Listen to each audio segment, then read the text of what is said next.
Magandang araw po sa ating lahat, mga kapatid, mga kaibigan, mga minamahal naming taga-subaybay at nais po mag-aral ng salita ng Diyos.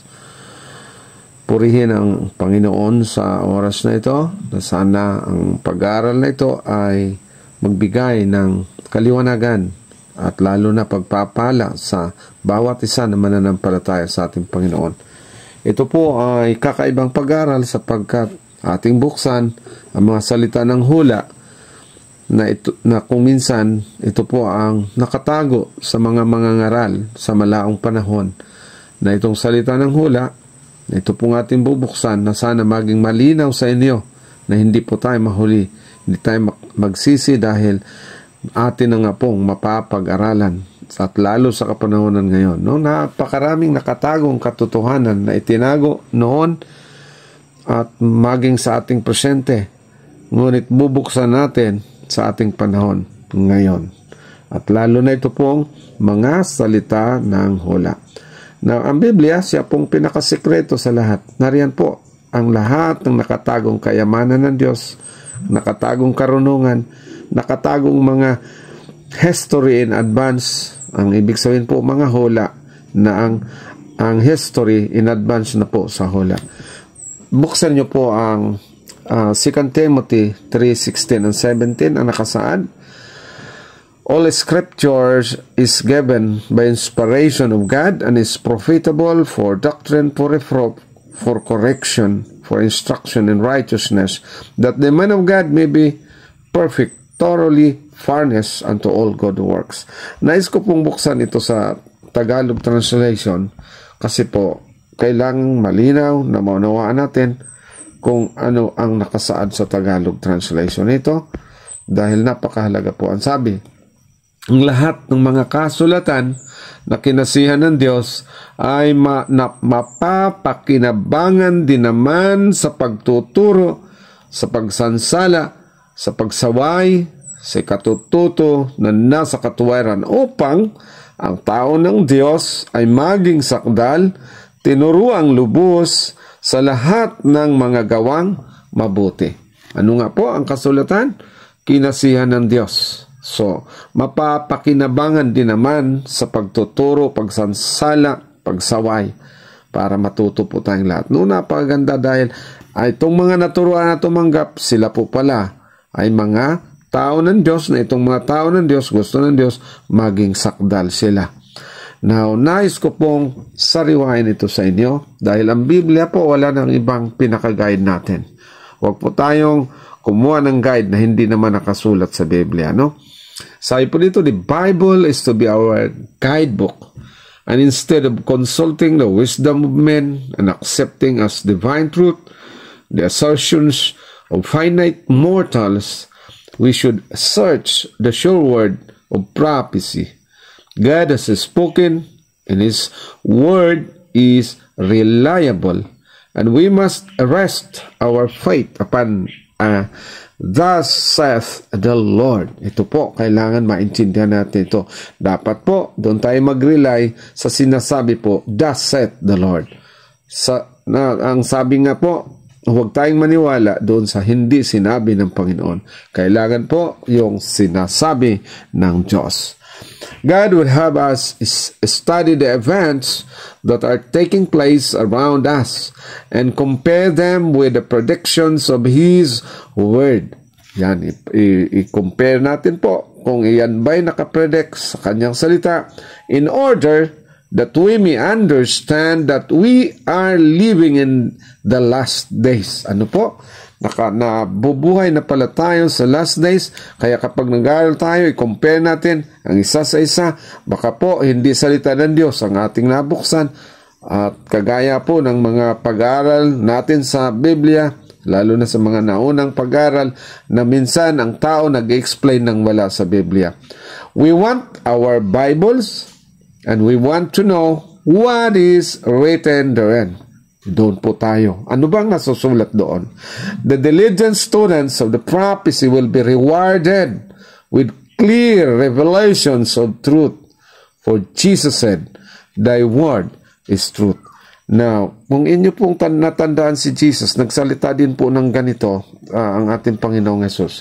Kung inyo pong napansin yung nakasaad sa Luke 10, sa Lucas chapter 10, verse 25 or 26, dito nyo po mapansin na hindi basta-basta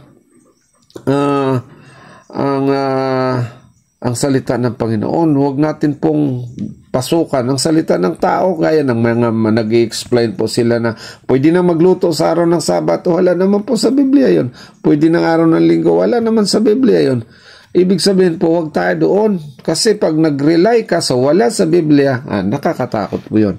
Ito pong nakasaad sa Luke chapter 10 verse 25 and 26. At narito ang isang tagapagtanggol ng kautusan ay nagtindig at siya'y tinutokso na sinasabi, Guro, anong aking gagawin upang magmana ng walang hanggang buhay? Ayan po, nagtatanong dito ang isang tagapagtanggol ng kautusan. Ano daw gagawin niya para magmana ng walang hanggang buhay? Yan po ang sagot. Sinagot ni Jesus. At sinabi niya sa kanya, sinabi po ni Jesus sa kanya, ano ang nasusulat sa kautusan? Ano ang nababasa mo? Ayan po. Siyempre, mag-rely ka po doon sa nakasulat. Huwag ka pong maniwala doon. Hindi naman nakasulat. Tapos, sasabihin na ito yung totoo. Doon ka po mag-rely kung anong nababasa mo, anong nasusulat sa kautusan, siya rin po ang ating paniniwalaan. Kaya po para huwag kayong maligaw ng landas, mag-aral po na mag-aral hanggang ating maintindihan. The diligent student of prophecy will be rewarded with clear revelations of truth, for Jesus said, Thy word is truth. Now, sa ating panahon po, may tinatawag tayong spatial light. Kaya ito po ang napakaganda ngayon dahil mayroon tayong spatial light. Ano po itong spatial light na sinasabi? If the sense of the Old Testament were to be bright and shining lights in the world, we are bound to shine brighter than they, because we have all the light which they are flashing upon our pathway from prophetic past, and the additional light which has come to us in the life of Christ. Fuller prophecies reveal the truth Jehovah to those upon whom the ends of the world are come. So, yun po, napakaganda kasi narito na tayo sa huling history ng mundo, sa katapusan ng kasaysayan ng mundo, at paparating na.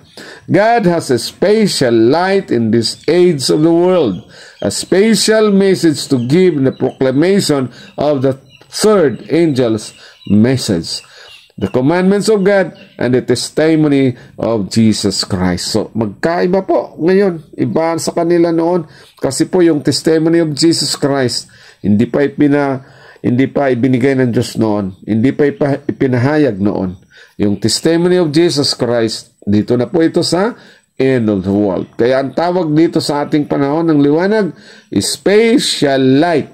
Makita nyo po na ang light pala natin, ang sabi nga po dito, God, ito po, tandaan nyo po ito, God has a spatial light in this age of the world. Ano pong nasa atin? Spatial light. So, kakaiba po ito. Huwag natin po siyang i-compare doon sa panahon ng mga alagad, panahon doon sa mga nakalipas na panahon, lalo sa panahon ng Dark Ages, sa panahon ng First Church, Second Church. Hindi siya po pwedeng i-compare doon. May liwanag sila, may liwanag din tayo. Pero anong tawag sa atin ng liwanag? Spatial light.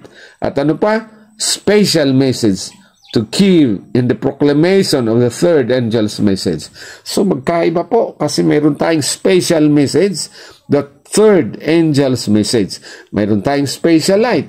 Kaya ito po, bakit may spatial light at spatial message?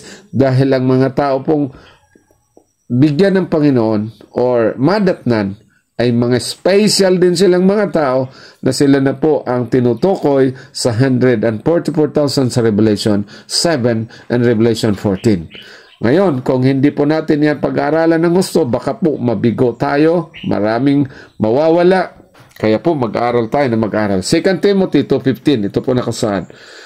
Study to show thyself approved unto God, a workman that needed not to be ashamed, rightly dividing the word of truth. Ang kagandahan po dito, binigay sa atin ng Panginoon na may Bible tayo. Ngayon, anong gagawin? Rightly dividing the word of truth. Kailangan pala po ang tamang pagsaliksik at rightly dividing the word of truth. Dito po kailangan maintindihan natin to. Kaya huwag tayong mahiya na buksan natin to. Sabi po sa Tagalog, pagsikapan mong humarap na subok sa Diyos, manggagawang walang anumang ikahihiya. Dapat po, huwag na tayong mahiya, na gumagamit ng matuwid ng salita ng katotohanan. Ano nga po? Study to show thyself approved unto God, a workman that needed not to be ashamed. Hindi na tayo mahiya na gumagamit ng matuwid ng salita ng katotohanan. Sa English po, rightly dividing the word of truth. Kaya po yung pag-divide ng salita ng Diyos, rightly dividing. Kaya itong Bible, atin pong pag-aralan dahil mula sa Genesis hanggang Revelation, magkaiba po ang bawat aklat pero isa lang ang tinuturo. Tandaan natin na ang aklat po na nasa ating panahon ay wala na tayo sa ating panahon ngayon. Hindi na tayo nabuhay sa Genesis, hindi na tayo manabuhay sa Numbers, Genesis, Exodus, Leviticus, so wala na po tayo doon. Mamaya po ay mabuksan natin. Kaya po ang sabi dito, the Bible is composed of 66 books. Mayroong 39 sa Old Testament, mayroong 27 sa New Testament. Kailangan maintindihan po natin kasi ang kabuuan pala ng Bible ay nagtuturo ito tungkol kay Jesucristo at ng kaligtasan nating lahat. Kaya mula Genesis hanggang Revelation, tinuturo po ang ating Panginoon. Kaya ang pinaka-central theme of the Bible is Jesus and the salvation of the world. Si Jesus po ang Ebanghelyo, Jesus is the gospel, and the law is the revelation of His character, and the prophecy, ito nang napakaganda, the prophecy points out the gospel and the law. Ayan po, ang propesya po, nagtuturo ngayon sa Ebanghelyo at sa kanyang batas. Kaya po, pag hindi kayo mag-aaral, akala natin, pag sinabing wala ng batas, pinalitan ng batas, hindi natin alam na ayun pala, may tinuturo kung saan doon ang nawala, saan ang nagpapatuloy na batas. Kaya sa hula, kailangan makita nyo po yun. Therefore, gospel, law, and prophecy must be carefully studied by everyone. Kaya pag-aralan po natin ng bawat isa, lalo na po ang gospel, law, and prophecy. No. Ngayon po, anong kulang sa atin sa pag-aaral ng prophecy?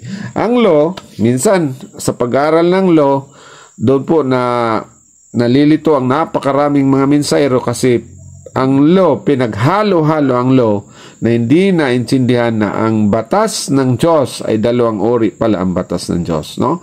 Ang unang batas, ito po ang tinatawag na moral law, at ang pangalawang batas, tinatawag naman siyang ceremonial law. Yan. Ang ceremonial laws, yan po ay kakaiba doon sa moral law. Kaya pag-aaralan din natin yan sa susunod na mga pag-aaral. Now, kung ating tingnan po ang buong Biblia, nasa Biblia ang history, kaya sa Biblia po, nariyan ang kasaysayan, lalo na sa Genesis, nagsimula ang mundo, magsimula ang kasaysayan sa Genesis, biography, mga kasaysayan po ng mga buhay ng tao, geography, makita niyo yan, nasa Biblia, ang sensya, nasa Bible, kahit mathematics pala po, nasa Bible, so yung mga story, mga kasaysayan ng mga tao, nasa Bible, mga parabola, nasa Bible, mga awit ng mga awit, mga songs, nasa Bible, poems, nasa Bible, mga ordinances. Kaya po, kailangan ating intindihin itong mga ordinances na ito, mga ordinansa, at itong mga handwriting of ordinances na kung minsan pinaghalo natin doon sa moral law, lalo na po ang 10 Commandments. Huwag nating ihalo yun kasi magkaiba dahil ang 10 Commandments po ay sulat ng kamay ng Diyos, samantalang ang ordinances sulat ng kamay ng tao. Kailangan maintindihan nyo po yun dito sa mga ordinance na yan, dahil yung mga laws na yan, kadalawang laws, yung ordinance, mga ceremonial laws, at saka yung moral law. Then ang gospel, ayan, wala din naman tayo po magpuproblema sa gospel dahil ang gospel na tumutukoy sa good news sa ating Panginoong Jesucristo at sa good news na siya'y darating. No, napakaganda na siya'y darating. Sa pangalawa, siya yung nagpakahirap noon, siya yung namatay, siya yung nabuhay, siya yung umakyat sa langit, siya rin yung darating. Kaya ang prophecy, siya rin po ang magpapatibay sa ating lahat. Siyang magtuturo na hindi tayo mabigo, hindi tayo mawawala dahil may prophecy. Kaya po ang mga warnings dito po sa ating pag-aaralan, yung mga warnings, pakinggan natin, mga counsels, pakinggan natin dahil maraming mga taong ayaw makinig sa mga counsels, instructions, mayroon ng instruction, ayaw makinig, maraming taong ayaw makinig. Na ang Diyos mismo po ang nagtuturo at si Jesucristo, pinakita na siya lamang ang ating tanging pag-asa at kaligtasan ng buong mundo. Kung ang Diyos nagturo, kaya makinig po tayo dahil ang mga ito po ay pinasulat ng Diyos para hindi tayo mabigo. Ngayon, kung tingnan nyo po, itong sinasabi po dito sa ating pinag-aaralan, binuksan, na itong lahat ng mga ito, mataas po sa lahat ng pag-aaral itong prophecy. Kasi po, kahit ang law naka-prophecy, ang gospel naka-prophecy, ang kasaysayan ng mundo naka-prophecy, ang mathematics po nakasulat din na magagamit siya sa prophecy. At pati mga parables, nakahula na ang mga parabola gagamitin ito ng ating Panginoon ayon sa hula. Naka-prophecy. Ibig sabihin po, pati si Jesus naka-prophecy. Kaya itong prophecy, ibig sabihin, lalo na ang 7 churches, naka-prophecy, ang Iglesia ng Diyos, naka-prophecy, ang 7 silyo, naka-prophecy, ang kasaysayan sa buong mundo, lahat po pala yan. Ang prophecy, ang pinaka-mataas sa lahat ng pag-aaral, ang prophecy po, ang napakagandang pag-aaralan. Kung inyong tingnan po sa kasaysayan dyan sa Biblia, sa mga prophecy dyan sa Biblia, mayroon diyang 300 prophecies tungkol po sa ating Panginoong Jesucristo at sa kabuuan ng prophecy, halos umaabot po ng 2,300 prophecies na naka-record po sa Biblia. Isipin niyo yung napakaraming prophecy. Ngayon kung hindi nyo alam ang mga prophecy, kung kulang tayo sa pag-aaral ng prophecy, pwede po tayong mabigo. Dahil, sinabi nga po, sinalita ng Revelation 1:3, tingnan nyo po ang Revelation 1:3, ang lahat po na maging mapalad sa huling araw. Itong atin po ay narito na tayo sa huling araw. Mapalad ang bumabasa at ang mga nakikinig ng mga salita ng hula at tumutupad ng mga bagay na nangasusulat doon sapagkat ang panahon ay malapit na. Ano po, sinong mapalad? Yung bumabasa at nangakikinig ng mga salita ng hula. Ano po? Mga salita ng hula. Kung atin pong buksan ang English nito, salita ng hula, ang tinutukoy po niya dito, lalo na po ang hulang ito, ay sa English po, and sabi, blessed is he that read it, and they that hear the words of this prophecy. Pinupoint niya po, this prophecy, ang ibig sabihin singular, may pinupoint siya na pag-aaralan natin itong prophesyang ito, at doon tayo mapalad kapag naintindihan mo, nag-aaral ka, nakapakinig ka, at iyong iningatan ang iyong nakita at naunawaan. Doon ka lang pumapalad. At kung tingnan nyo po ang Revelation 22 verse 7, bakit niya sinabing ganito? Sabi niya, behold, I come quickly, and blessed is he that keepeth the sayings of the prophecy of this book. Alin pong aklat ang tinutukoy? This book, singular, ang tinutukoy po ang Revelation. Ngayon, buksan natin kung bakit napakahalaga sa lahat ang Revelation. Now, kung inyo pong napansin itong aklat, no, siguro hindi natin ito tatapusin ngayon dahil napakahaba po. Gusto kong putol-putulin ito para sa susunod mayroon kayong pag-aaralan. At ang prophecy, ito pong ituturo ng prophecy, no? 1 Corinthians 14:3 and 4. Gusto kong basahin ito sa Tagalog din. Sabi dito, but he that prophesieth speaketh unto men to edification and exhortation and comfort. He that speaketh in an unknown tongue edifieth himself, but he that prophesieth edifieth the church. Napakaganda po dito kapag nag-aral tayo ng prophecy, ang inyong pinapatibay po dito, ang pinapatibay ng Diyos ay ang iglesia. Basahin niyo po ang Tagalog. Gusto kong mabasa ito sa Tagalog para malinaw po ninyong maunawaan kung ano ang idudulot, anong ibibigay ng hula. Datapot ang nanghuhula ay nagsasalita sa mga tao sa ikatitibay. Gusto niyo pong tumibay? Hula po. At ang sa ikapangangaral at sa ikaaliw. Gusto niyong maaliw? Hula po. Gusto niyong ipangaral na talagang magaling ang aral? Hula po. Verse 4, at ang nagsasalita ng wika ay nagpapatibay sarili. Kung wika, maraming wika ang alam mo, ang pinapatibay doon, sarili niya lang. Kasi siya lang marunong ng maraming wika. Hindi lahat marunong sa maraming wika. Ngunit, ang nanguhula ay, ayan po, kung may hula, nag-aaral lahat, nagpapatibay sa iglesia. Gusto nyo tumibay? Mag-aral po ng hula. Ngayon, sino sa atin ang nag-aaral ng hula? Baka po napakaraming mga tao hindi nag-aaral ng hula. At alam nyo po, sa Biblia, sa 36, sa 66 na mga aklat, dalawa lang dito sa aklat na ito ang sinulatan po ng hula, na ito na po ang hula na pinuno ng ating Panginoon. So siguro buksan natin ito sa susunod. Maaari po ninyong pag-aaralan at buksan natin lahat itong dalawang aklat na pinuno ng hula ng ating ibinigay ng ating Panginoon, no? So sana at itong hula kung sa ano po prophecy, hula, pag hula po, hindi hula hindi ito hula kahapon, hindi ito hinulaan yung nakalipas, hindi ito hinulaan yung nakaraan, kundi ang huhulaan yung mamaya at yung kinabukasan, yung bukas. Pag hula po, tinawag siya advanced history. Gusto nyo pong magkaroon ng history in advance? Mag-aral po ng hula. At gusto nyo tumibay dahil sa hula po, kung inyong titingnan po itong Amos 3:7, surely the Lord will do nothing unless He revealeth His secret unto His servants, the prophets. Yung mga sekreto pala po, pinapahayag, pinapaunang, pinapakita sa mga propeta. Kaya yung kulang po sa pag-aaral ng hula, hindi po sila titibay. Now, marami pong hula na ating bubuksan sa susunod. Maaari pong mabuksan natin ang mga yan.